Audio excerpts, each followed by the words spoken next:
I've been talking a lot about health, wellness, and some biohacking tips, and I've got a biohacking tip for you guys that I've been trying here for about 2 weeks, and I wanted to try it for 2 weeks straight and let you know how it worked before I even told you about it. So Hill, in the morning, I know you don't drink coffee, but in the morning, your eyes open, what is the first thing that you put into your body? Probably tea, your chai tea. Water.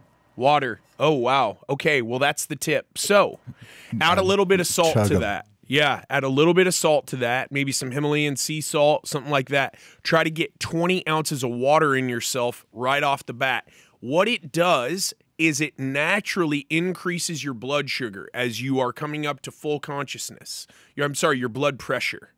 Naturally increases your blood pressure, which doesn't then require that your body pulls on its cortisol reserves to get your blood pressure up so that you're conscious, you can move, get out of bed, start going about your morning routine.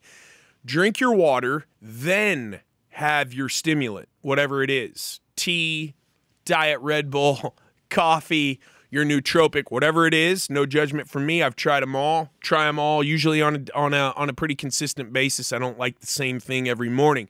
So this is crazy because I've talked to you guys numerous times about how I wake up. I use a daylight alarm, and then I have very soft birds chirping in the background, and this has been a game changer for me because instead of waking up and my cortisol hits me like a dump truck and my heart starts beating a million times a minute, I start feeling that anxiety. I'm ready for the day.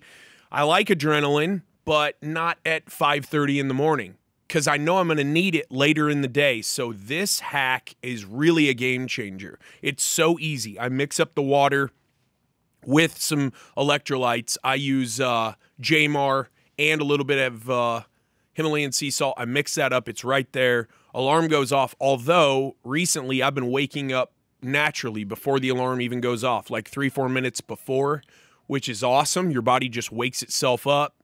Knock down that water before you have that pick me up, and often after I have that water, I'm awake enough I don't even need the coffee. A lot of times I've felt like, man, I need that coffee, just get my eyes open, right? That's a pretty cool hack. I've been trying it. I'm going to keep trying it. I mean, I don't understand how people don't. I mean, we've talked about this. I'm like dependent upon way too much water. Otherwise I feel not right. Yeah. But you know, before bed, I'll put down one of these. Do you have any electrolytes or any, you need more JMAR from me? We talked about this. I drank that whole bottle of JMAR, but, shameless plug. What's up, Jennifer Martinez? Yeah, it's good. The thing is the amount of sodium in most of those. Like I used to hit a liquid IV all the time, especially when I was drinking like every day. You're concerned about the sodium because of your blood sugar? Blood pressure, whatever, you know, high sodium. I don't sweat enough during the day. I don't work out enough during the day to need all those electrolytes replenished other than eating my banana, apple, like my fruits and veggies for the day. Sure. I'm pretty sure that's enough. Yeah. But I still hit electrolytes once, you know, a couple times a week. Well, like every fitness person or biohacker, wellness influencer we've had on the JESS MARSHALL podcast, I guess listen to your own body. I'm telling you, this is a really cool. I felt some great effects from mixing in the water with salt in the morning before the coffee or nootropic or whatever. Give it a shot if you want. I'm trying it. I'm going to stick with it. I think honestly, with the quantity of water I drink, I probably need it because of, you know, diffusion, how much it dilutes the electrolyte level in my blood. So it just scares me to like take down 25% of my daily sodium intake in one bottle of water. Sure.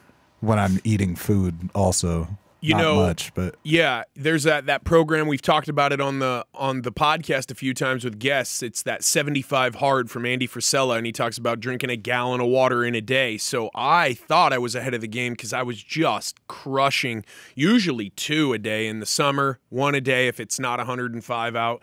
Texas, it can be 100 straight days with no rain, 100 degrees. It can be a bit brutal.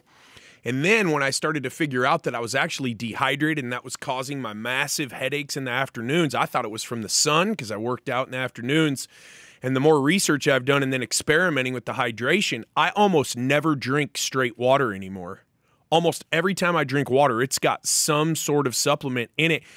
Really important for me on podcast days, because if I'm just knocking down the fluids, I got to hit the restroom once an hour. Sometimes we're sitting in the podcast for 3 hours trying not to hit the restroom, and it's very effective. It has been for me. My experience has shown that mixing in these different hydrating, I use the Laird freeze-dried coconut powder as well. That stuff's amazing. So there's also hydration tablets I get from Whole Foods that are great. Let's make a JESS MARSHALL hydration list so people can, and we can put that up on Instagram. Let's do it. Yeah, I like it.